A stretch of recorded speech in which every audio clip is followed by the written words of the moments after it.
Marabel's fortune slipped from the harbor on a gray Tuesday morning, its hull slicing through the mist like a blade through silk. The skeleton crew of 12 moved with the mechanical precision of those long accustomed to the sea's demands, their footsteps echoing on the rusted deck despite our dwindled numbers. Captain Elias Thorne stood on the bridge, his weathered face a mask of stoic resolve, betraying no hint of the unease that clung to the ship like damp rot. I, Malcolm Hayes, communications officer with 15 years at sea, had learned to read the subtle signs of a troubled voyage before it began. The captain's tense shoulders, the clipped edge to his orders, the way his eyes lingered on the receding New Zealand coastline. These were omens, faint but unmistakable, of a journey destined to unravel. Meridian shipping had seen better days. Budget cuts had gutted our crew, leaving us at half strength, and our equipment was a patchwork of relics better suited to a maritime museum than an active cargo vessel. My communication station was a testament to this decay. Outdated receivers hissed with static, their dials stiff from disuse, and monitors flickered if you glanced at them too long, as if resentful of scrutiny. Think she'll hold together for this run, Hayes? First mate Samira Curry asked, joining me as I tightened a loose connection, the screwdriver biting into my palm. She always does, I replied, though my confidence was more habit than conviction. I'd sleep better if Park got those backup generators working. Samira nodded, her dark eyes scanning the equipment with the same concern that gnawed at me. Do what you can. Captain wants hourly check-ins with Port Authority until we're out of New Zealand waters. Her voice was steady, but her fingers lingered on the console, as if anchoring herself against an unseen tide. The first 3 days passed in a fragile routine. Dr. Ma conducted mandatory health assessments, his stethoscope cold against my chest as he muttered about stress levels. Lucia Fernandez, our cook, transformed canned goods into meals that briefly lifted the crew's spirits, her laughter a rare warmth in the mess hall. Security Officer Reed performed inspections with military precision, his boots clicking on the steel floors, while below decks, Engineer Park waged war against failing systems, his curses muffled by the hum of machinery. Amani Kororo patched leaks that appeared with alarming frequency, her hands stained with grease and salt. The ship creaked under the weight of its own obsolescence, but we pressed northwest toward San Diego, the Pacific stretching before us like a promise or a threat. On the third night, as I monitored communication channels during the graveyard shift, a strange frequency pierced the static. It pulsed in a pattern that was neither random nor recognizable, defying every protocol I knew. The sound was like a whale song, but laced with an almost human quality. A woman humming a melody just beyond recognition, its notes curling like smoke in the dark. I adjusted the dials, my fingers trembling, trying to isolate the signal.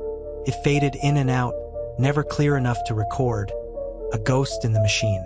I logged it as an anomaly, my pen scratching against the paper, and returned to my duties, but the sound lingered, a whisper at the edge of my mind, resurfacing between routine transmissions like a memory I couldn't place. At breakfast, I found Captain Thorne alone in the mess hall, his coffee cooling untouched, his clipboard a shield against conversation. Captain, I picked up something unusual last night, I said, my voice low. A signal I can't identify, almost biological, but not like any marine mammal I've heard. He looked up, his gray eyes flat. Military? Another vessel? I shook my head. Doesn't match any known patterns. It's different. Could be equipment malfunction, he said, his tone dismissive. Park says half our systems are hanging by a thread. I checked. Everything's functioning as well as it can. My words felt inadequate, unable to convey the signal's unsettling pull. Thorne sighed, making a brief note. Keep monitoring. Let me know if it changes or interferes with communications. His dismissal was a wall, and I retreated to my station, the signal's melody looping in my head like a half-remembered dream. Captain Thorne, with 30 years at Meridian, was a man of storms and steel, unshaken by rogue waves or pirate threats. A strange sound was a footnote to him, not a harbinger. But over the next 4 days, as we sailed deeper into the Pacific, the signal grew stronger, its pulses sharper, more insistent. I tried to record it, but the tapes captured only static, as if the sound existed only in the moment, refusing to be bound. The sea, too, began to change. The dolphins that typically trailed us were absent, their playful arcs replaced by an unbroken horizon.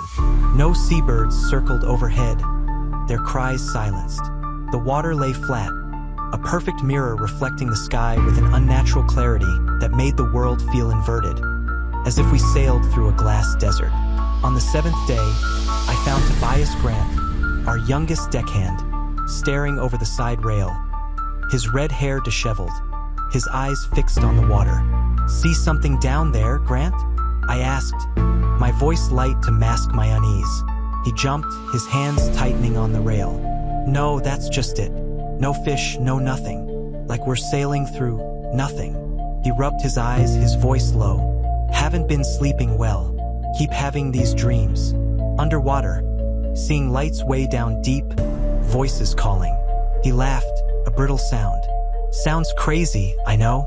I clapped his shoulder, forcing a smile. "Get some rest, kid."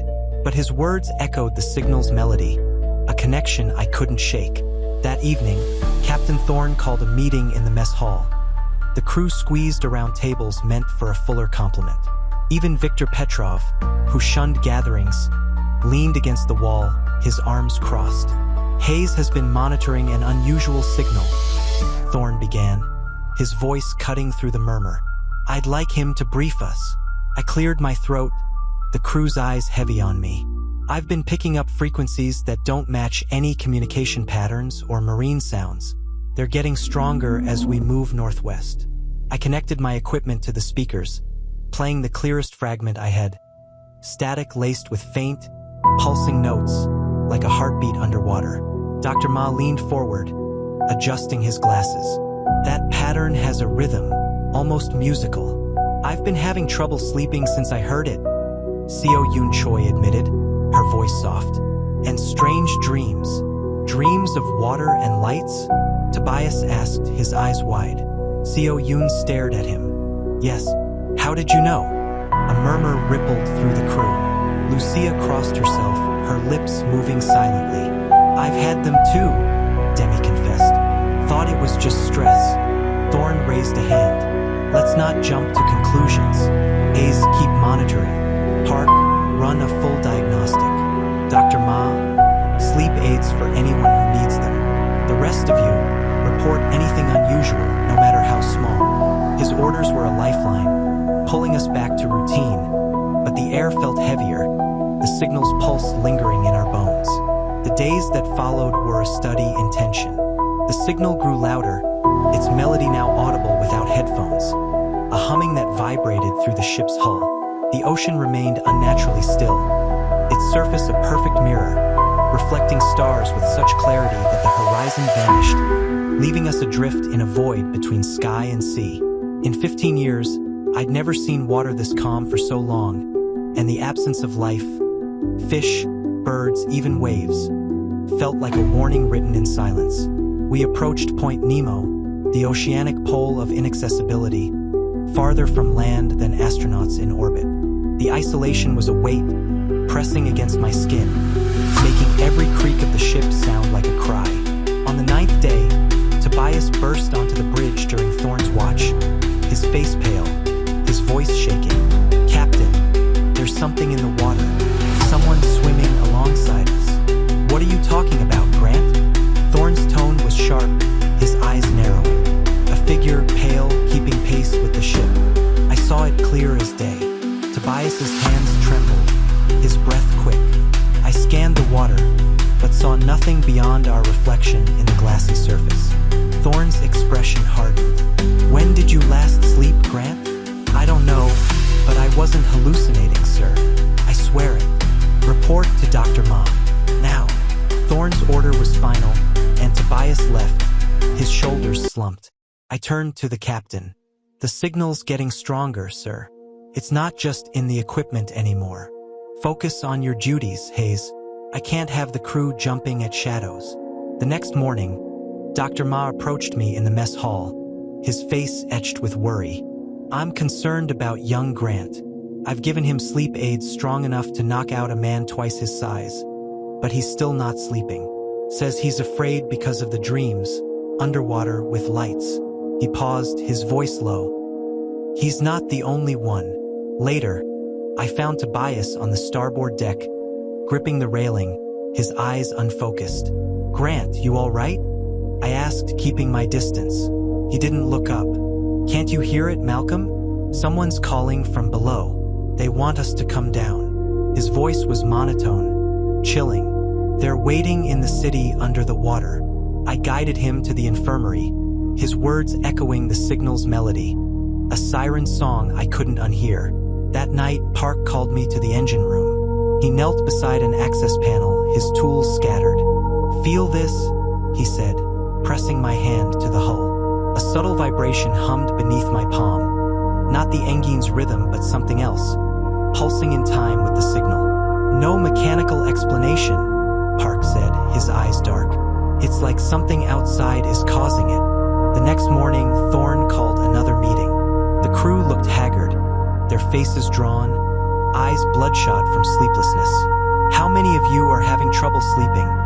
he asked. Nearly every hand rose. "And the dreams about water and lights?" The same hands remained raised. Dr. Ma spoke, his voice measured. "Multiple crew members report identical dreams, descending through dark water toward a glowing city with strange architecture." I added, "The signal's pattern matches the vibrations Park found. It's not random." Thorne's jaw tightened. "Recommendations? Change course," Second Officer Rojas suggested. "See if the phenomena decrease. Run silent for 24 hours, Reed added. "Cut non-essential systems." Thorne nodded. "We'll try both." Curry set a course northeast. Hayes, monitor the signal. That night, I woke to wet footsteps outside my cabin. A slow, deliberate tread. I grabbed my flashlight and opened the door, finding only puddles leading to the stairwell, their edges sharp against the dry floor. No leaks, no rain, just water impossibly present. The next morning, Park reported that the refrigeration units had failed. The meat inside spoiled overnight despite sealed coolers.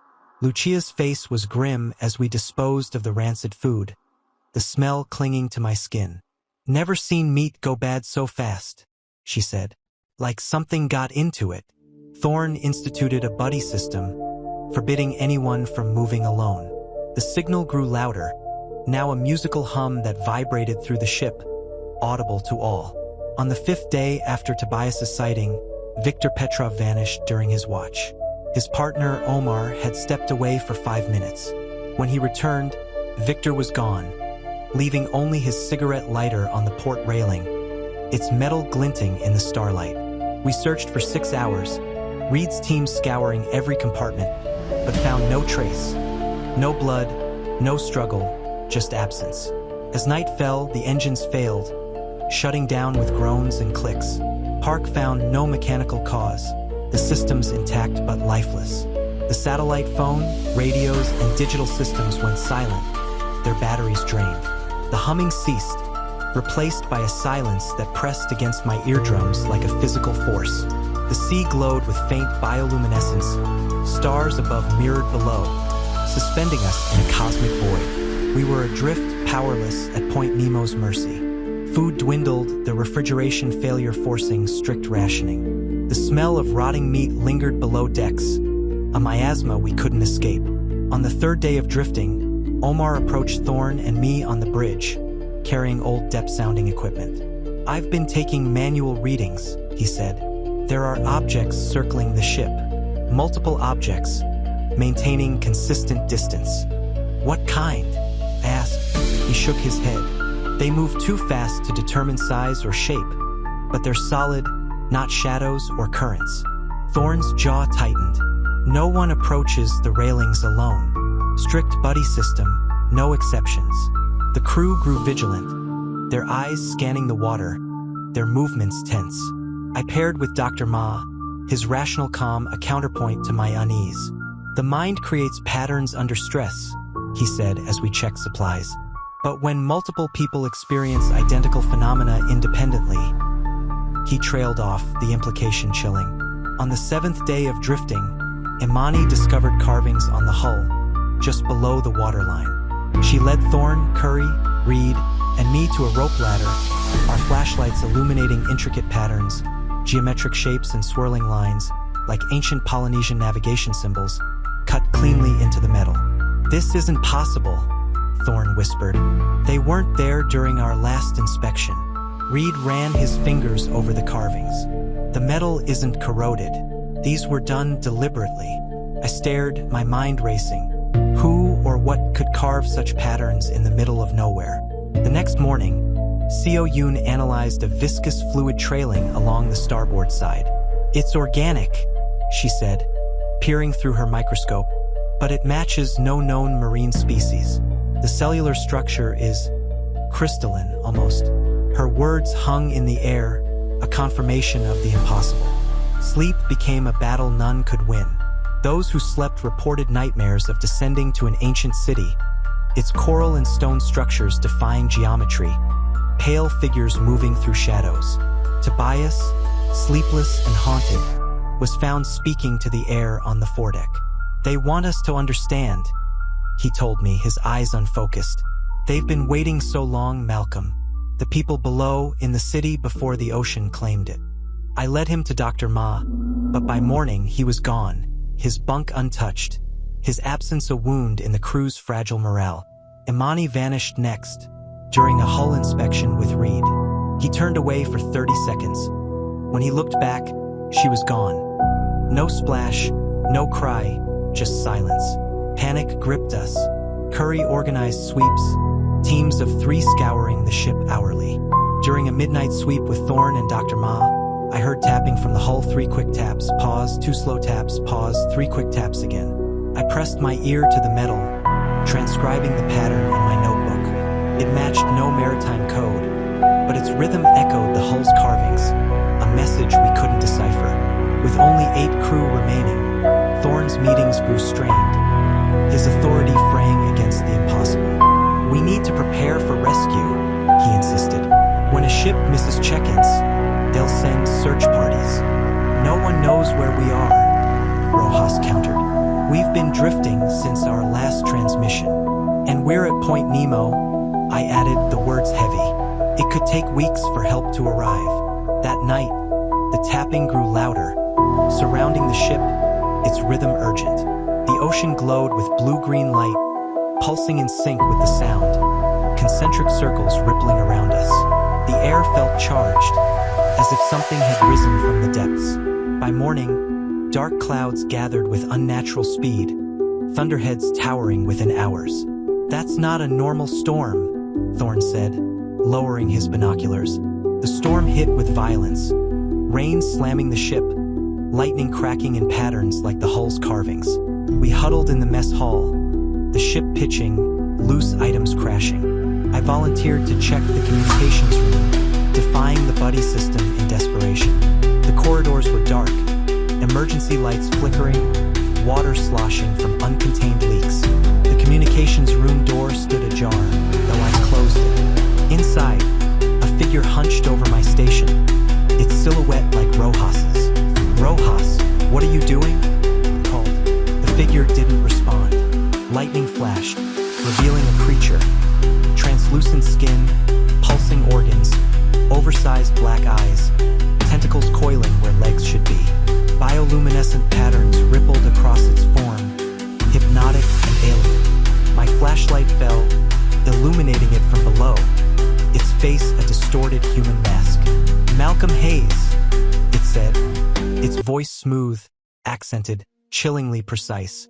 "Communications officer, 15 years at sea." I backed toward the door, now closed. "What are you?" "We are the descended," it replied, "evolved in the deepest trenches, intelligent before humans walked upright." Its tentacles traced patterns matching the hull's carvings. "We guided human maritime development. Boats, navigation, trade routes. You've been taking our crew," I said, my voice steady despite my terror. "They are alive, changed, adapted to our depths."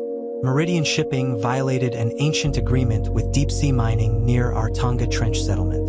Your vessel carries surveying equipment, hidden in containers marked as agricultural machinery. I recalled rumors of mining operations, unconfirmed but persistent. We're a cargo vessel. We don't mine. Your corporate masters hid the truth. Those who violate our waters are studied, changed. The door wouldn't budge.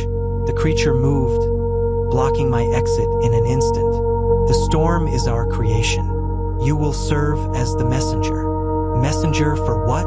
The age of ignorance ends. Humans believe they own the oceans. Tell them the depths belong to the descended. The mining stops or we take more than ships. Thorn, Curry, and Dr. Ma burst in, their flashlights illuminating the creature. Thorn pushed me behind him. "What are you?" he demanded. "We are the descended," it repeated, its skin pulsing with the storm's lightning. "Your crew exists, changed, ambassadors to our domain." "That's abduction," Thorn growled. "Return them." The creature suspended Thorn mid-lunge, his knife frozen. Violence is inefficient. It released him, projecting holographic images of mining machinery destroying coral and stone structures. "These are our settlements, marked for millennia. Humans disregard our warnings." Dr. Ma pointed to the symbols. They match the hull's carvings, warning markers. The creature offered a choice: transformation or messenger. Thorn chose transformation, refusing to abandon his crew. Dr. Ma and Park joined him, citing medical and technical duties. Curry, Seo Yoon, Rojas, and I chose to remain human to carry the warning. The creature altered our memories, erasing its true form, leaving only coordinates to protect. Thorn's transformation was horrific: skin translucent, bones visible, eyes darkening. Yet silent, his pain hidden. They were led through a water corridor into the depths. Thorn's final glance a farewell. The storm ceased, the sea calm. I woke 2 days later, Samira tending me, the engines humming weakly. Only 4 of us remained, our memories fragmented. The coordinates clear, but the creature's image blurred. We limped toward California, rationing supplies, haunted by dreams of our crew, their faces distorted. Samira's cough worsened, becoming pneumonia. She died on the 52nd day, her body committed to the sea. Rojas jumped overboard on the 70th day, called by unseen voices. Seo Yoon vanished 5 days later, her cabin empty. Alone, I maintained the ship, my logbook a lifeline. Luminescent shapes paced us, their lights deliberate, guarding or watching. The coordinates formed a pattern, territories around unmapped deeps, sacred and untouchable. California appeared on the 93rd day. I was malnourished, half mad, but I'd preserved the warning. The Coast Guard found me, skeptical of my story, attributing it to toxic fumes and isolation. Meridian distanced itself from mining rumors, closing the case. I moved to Nebraska, fleeing the ocean, working as a radio technician. My therapist, Dr. Meyer, called the descended trauma-induced delusions. I played along, but the memories remained. Thorn's webbed hand, the coordinates, the carvings. Packages arrived, postmarked from cities tied to my crew, containing pearls and shells in patterns matching the hull. My body changed, thirst unquenchable, skin cracking, bioluminescent patterns appearing when wet. My eyes shunned sunlight. My dreams returned to the underwater city, my crew watching, waiting. 3 years later, a package brought Thorn's pocket watch and coordinates in the mid-Pacific, with a note: "The transition awaits. The choice remains yours." I knew returning meant transformation, becoming other. Yet my body was already changing. The descendants' call inescapable. I quit my job, packed the pearls, shells, and watch, and drove west, the coordinates a beacon.